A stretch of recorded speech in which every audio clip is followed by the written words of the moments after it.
Welcome to VLSI. இன்னைக்கு நம்ம என்ன டாபிக் பார்க்க போறோம்னா டிஸ்ப்ளே டாஸ்க் இன் வெரிலாக். இதில் நம்ம என்னென்ன பார்க்க போறோம்னா dollar display, dollar right, dollar strobe, dollar monitor, format specification and special characters. First நம்ம டாலர் டிஸ்பிளே பார்க்கலாம்.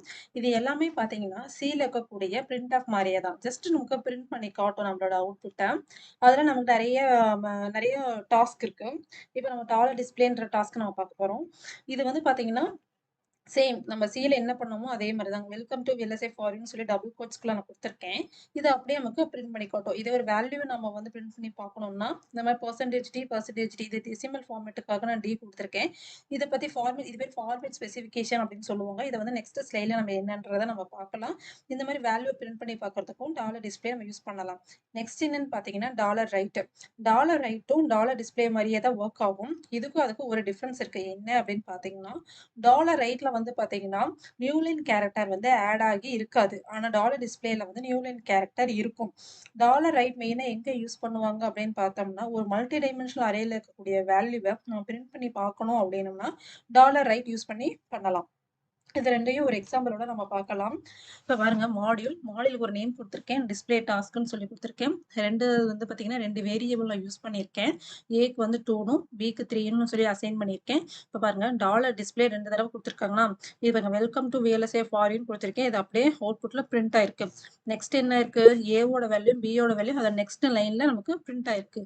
ஆனா டாலர் ரைட் யூஸ் பண்ணீங்கன்னா ஒரே லைன்ல தான் பிரிண்ட் ஆகும். இப்போ பாருங்க ஃபர்ஸ்ட் டாலர் ரைட்ல என்ன இருக்குது, dollar write is similar to dollar display print ஆயிடுச்சுங்களா. அடுத்தது என்ன, it does not add new line இருக்குதுங்களா. இது பாருங்க அதே லைன்லயே பிரிண்ட் ஆயிருக்கும், அடுத்த லைனுக்கு வந்திருக்காது. இதுதாங்க டாலர் டிஸ்பிளேக்கும் டாலர் ரைட்டுக்கும் இருக்கக்கூடிய டிஃபரன்ஸ். நெக்ஸ்ட் பார்த்தீங்கன்னா டாலர் ஸ்ட்ரோப்பும் டாலர் டிஸ்பிளே மாதிரி தான். ஆனால் இதில் என்ன டிஃப்ரென்ஸ் அப்படின்னு பார்த்தீங்கன்னா ஒரு கரண்ட் டைம் ஸ்டெப்பில் இருக்கீங்கன்னா அதில் அந்த டைமில் ஒரு வேரியபிளோடைய ஃபைனல் வேல்யூ என்னமோ அதை தான் நமக்கு பிரிண்ட் பண்ணி காட்டும். இப்போ இது ஒரு கோடிங் உள்ள எக்ஸாம்பிளோட நம்ம பார்க்கலாம். இப்போ ஏவோட வேல்யூ பாருங்க 2, பியோட வேல்யூ வந்து 3. ஆஃப்டர் த 5 நேனோ செகண்ட்ஸில் நான் இங்கே பேசுகிற எக்ஸாம்பிளுக்கு ஆஃப்டர் த 5 நேனோ செகண்ட்ஸில் பியோட வேல்யூ என்ன பண்ணுறாங்க, 1ஓட ஆட் பண்ணி பிக்கு அசைன் பண்ணுறாங்க. கரெக்ட்டுங்களா. ஸோ இப்போ டாலர் டிஸ்பிளேல போய் பிரிண்ட் பண்ணி பார்க்குறோம்னு வச்சுக்கோங்களேன். ஏவோட வேல்யூ என்ன வந்திருக்கும் 2, பியோட வேல்யூ என்ன வந்திருக்குன்னா 3. ஏன்னா இங்கே நம்ம நான் பிளாக்கிங் அசைன்மெண்ட்ஸ் யூஸ் பண்ணுறோம். நான் பிளாக்கிங் அசைன்மெண்ட் என்ன பண்ணும், at the end of the time ஸ்டெப்பில் தான் வந்து அந்த வேல்யூ வந்து நமக்கு என்ன ஆகும், இந்த லெஃப்ட் ஹேண்ட் சைடு அப்டேட் ஆகும். கரெக்ட்டுங்களா. ஸோ டாலர் டிஸ்பிளேன்றப்ப நமக்கு என்ன வேல்யூ வருது 3னே தான் வருது. ஆனால் டாலர் ஸ்டோப் என்ன பண்ணும் பார்த்தீங்கன்னா இப்போ நமக்கு end of the time step தான் 5 தான் வந்து இப்போ கரண்ட் ஆகக்கூடிய டைம். ஸோ இந்த டைம்ல என்ன ஃபைனல் வேல்யூ பியோ அந்த வேல்யூ தான் நமக்கு பிரிண்ட் பண்ணி காட்டும். இந்த ரிசல்ட் பார்த்தீங்கன்னா தெரிஞ்சிடும். டிஸ்பிளே யூஸ் பண்ணீங்கன்னா ஏவோட வேல்யூ 2, பியோட வேல்யூ 3. இதே நீங்கள் ஸ்ட்ரோப் யூஸ் பண்ணீங்கன்னா ஏவோட வேல்யூ 2, பியோட வேல்யூ 4. அதாவது அந்த எண்ட் ஆஃப் த டைம் ஸ்டெப்ல நமக்கு பியோட வேல்யூ என்னன்னு பார்த்தீங்கன்னா 4 தானே, 3 + 1 4. அது வந்து என்ன ஆயிரும், அப்டேட் ஆகி அந்த வேல்யூ தான் நமக்கு பிரிண்ட் பண்ணி காட்டும். அதை தான் இங்கே சொல்லிக்கிறோம், print the final values of the variables at the end of the current time step. கரண்ட்டாக நமக்கு என்ன டைம் இருக்கு 5. அந்த டைம்ல நமக்கு என்ன ஃபைனல் வேல்யூன்னு பார்த்தீங்கன்னா பியோட வேல்யூ என்னன்னு பார்த்தீங்கன்னா 4. அதை தான் நமக்கு பிரிண்ட் பண்ணி காட்டுது. இதுதாங்க டாலர் ஸ்ட்ரோப்பு. நெக்ஸ்ட் என்ன அப்படின்னு பார்த்தீங்கன்னா டாலர் மானிட்டர். நம்ம மெயினாக வந்து டாலர் மானிட்டரும் டாலர் டிஸ்பிளே தான் அதிகமாக நம்ம யூஸ் பண்ணுவோம். டாலர் மானிட்டர் என்ன அப்படின்னு பார்த்தீங்கன்னா இப்போ எக்ஸாம்பிளோட பார்க்கலாம்.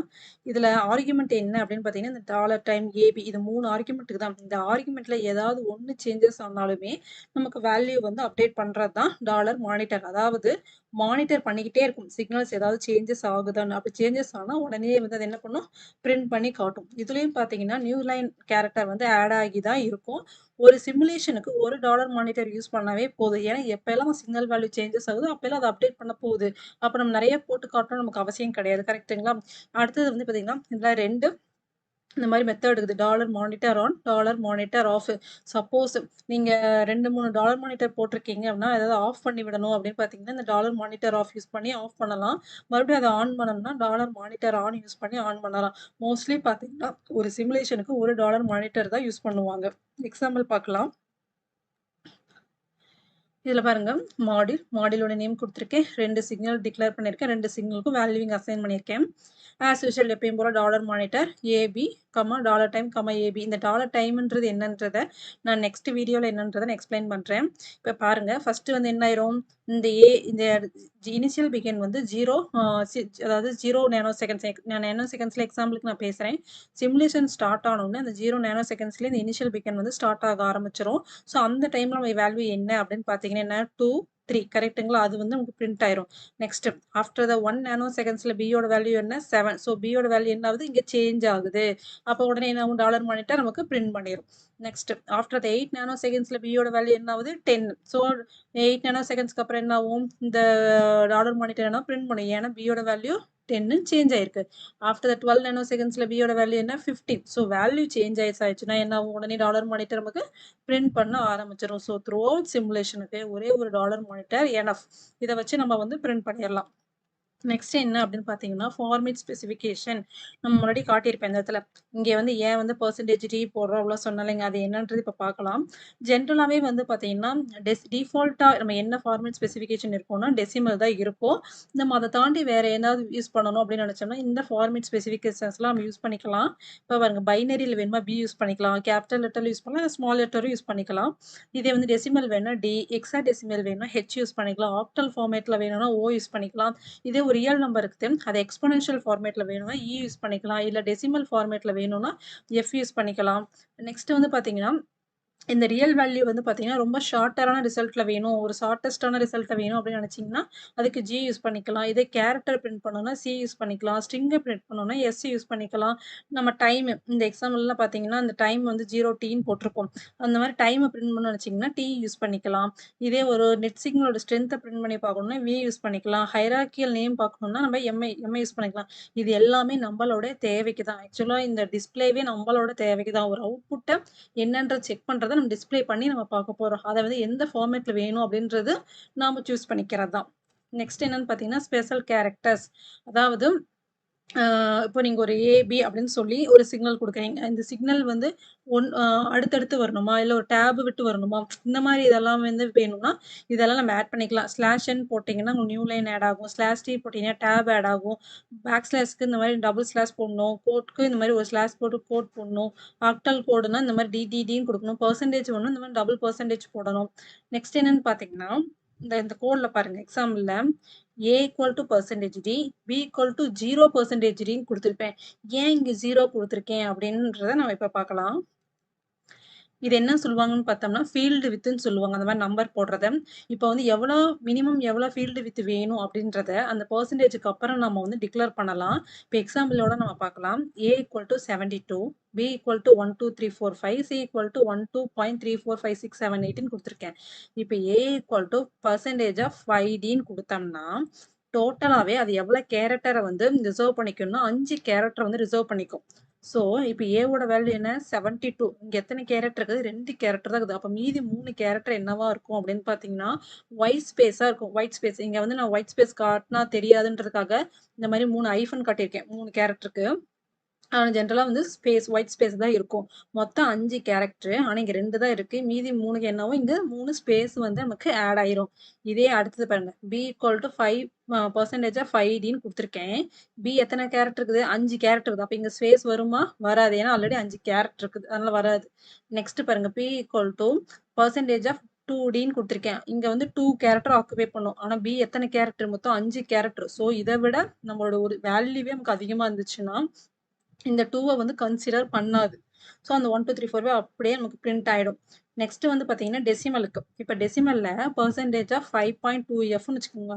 5ன்றது எத்தனை கேரக்டர், மொத்தம் எத்தனை கேரக்டருங்க 5 கேரக்டர். நெக்ஸ்ட் வந்து என்ன சொல்லிக்கிறாங்க 2Fன்னு இருக்குமா, 0.2. இந்த 2ன்றது என்னன்னா ப்ரிசிஷன் வேல்யூ, அதாவது புள்ளிக்கு அப்புறம் எத்தனை கேரக்டர் வரணும் அப்படின்றது. ஸோ 2 கேரக்டர் வரணும் அப்படின்னு சொல்லி கொடுத்துருக்கோமா. ஸோ 12.12 எத்தனை கேரக்டர் வரும், 2 கேரக்டர். ஸோ 3யும் 4 மட்டும் வரும். கரெக்ட்டுங்களா? ஸோ 3யும் 4. இப்போ மொத்தமா இங்க எத்தனை கேரக்டர் இருக்குது எண்ணி பாருங்க. புள்ளியும் கணக்கு வச்சுக்கணும். ஸோ 1, 2, 3, 4, 5 மொத்தம் 5 கேரக்டர். ஸோ நம்மளது வந்து 5 கேரக்டர் தான் அலோடு. ஸோ ஆல்ரெடி 5 கேரக்டர் வந்துருச்சு. இதே 6.2Fன்னு கொடுங்க. 6.2Fன்னு கொடுத்தா மொத்தம் 6 கேரக்டருங்களா. ஸோ எப்பயும் போல 12 பாயிண்ட் புள்ளிக்கு அப்புறம் எத்தனை கேரக்டர் வரணும் 2. ஸோ 2 2 தான். மொத்தம் எத்தனை கேரக்டர் ஆச்சு 1 2 3 4 5 ஆச்சுங்களா? ஆனா இங்க 6 கேரக்டர் நம்ம சொல்லியிருக்கோம் மொத்தமா. அப்போ ஒரு கேரக்டருக்கு என்ன ஆயிரும் ஸ்பேஸ் வந்து முன்னாடி ஆட் ஆயிரும். இதே வந்து பெர்சன்டேஜ் ஆஃப் 0Dக்கும் பெர்சன்டேஜ் ஆஃப் Dக்கும் என்ன டிஃபரன்ஸ் அப்படின்னு பார்த்தோம்னா பெர்சன்டேஜ் டி அப்படின்னு கொடுத்தீங்கன்னா டிஃபால்ட்டான ஒரு மினிமம் ஃபீல்டு வித்து இருக்கும். ஒரு குட்டியூண்டு ஒரு ஸ்பேஸ் இருக்கும். இதே 0ன்னு நீங்க போட்டிங்கன்னா ஈக்குவலுக்கு அப்புறம் எந்த ஒரு ஸ்பேஸுமே இருக்காது. அப்படியே ஒட்டியே இருக்கும். இது எக்ஸாம்பிளோட பார்த்தா நமக்கு புரியும். நெக்ஸ்ட் என்னன்னு பார்த்தீங்கன்னா நல் பேராமீட்டர் நம்ம ஆல்ரெடி காட்டின டிஸ்பிளேல வந்து நம்ம ஏபின்னு சொல்லி பேராமீட்டர்லாம் பாஸ் பண்ணோம் கரெக்ட்டுங்களா? எந்த பேராமீட்டரே பாஸ் பண்ணல அப்படின்னம்னா ரிசல்ட்ல வந்து பார்த்தீங்கன்னா ஒரு ஸ்பேஸ் வந்து இன்சர்ட் ஆகி வரும். இது எல்லாமே ஒரு எக்ஸாம்பிளோட பார்த்தா நமக்கு புரியும். இப்போ எக்ஸாம்பிள் பாருங்க. மாடியூல் டிஸ்பிளே டாஸ்க்னு கொடுத்துருக்கிறேன். 2 வேரியபிள் டிக்ளேர் பண்ணியிருக்கேன். அதுக்கு ஒரு வேல்யூ அசைன் பண்ணியிருக்கேன். Monitor time equal to 0t இங்க ஒன்று கொடுத்துருக்கேன்.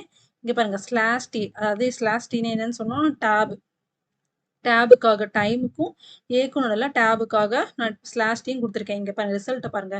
டைமு ஏக்கு நடுவில் பாருங்க ஸ்லாஷ் டீன்னு கொடுத்துருக்குன்னா ஒரு டேப் வந்துருச்சு பார்த்தீங்களா? இதே உங்களுக்கு ஒரு நியூ லைன் வேணும்னா ஸ்லாஷ் என் கொடுத்தீங்கன்னா என்ன ஆகும்? அடுத்த லைன்ல ஏ வந்து நமக்கு பிரிண்ட் ஆகும். இந்த மாதிரி நம்மளோட தேவை நமக்கு எந்த மாதிரி பிரிண்ட் பண்ணி பார்க்கணும்னு நினைக்கிறீங்களோ அந்த பர்பஸ்க்குலாம் வந்து இதெல்லாம் நம்ம யூஸ் பண்ணிக்கலாம். இந்த நியூ லைன் டேப் இதெல்லாம் நம்ம யூஸ் பண்ணிக்கலாம். நெக்ஸ்ட் பாருங்க. A equal to percentage D, B equal to percentage of 0D. அப்ப என்ன 0 கொடுத்தா ஸ்பேஸே இருக்காதுன்னு நான் சொல்லியிருக்கேனா? இங்க பாருங்க ரிசல்ட் பாருங்க. A equal to 2, B equal to 3. ஆனா இது ரெண்டுக்கு நடுவுல பாருங்க. Aல வந்து நம்ம வந்து வெறும் percentage D கொடுத்ததுனால ஒரு மினிமமான ஒரு ஃபீல்டு வித் இருக்கு. ஆனா இதுல பாருங்க 0Dன்னு கொடுத்ததுனால நமக்கு எந்த ஒரு ஸ்பேஸுமே இல்லாம வந்திருக்கு.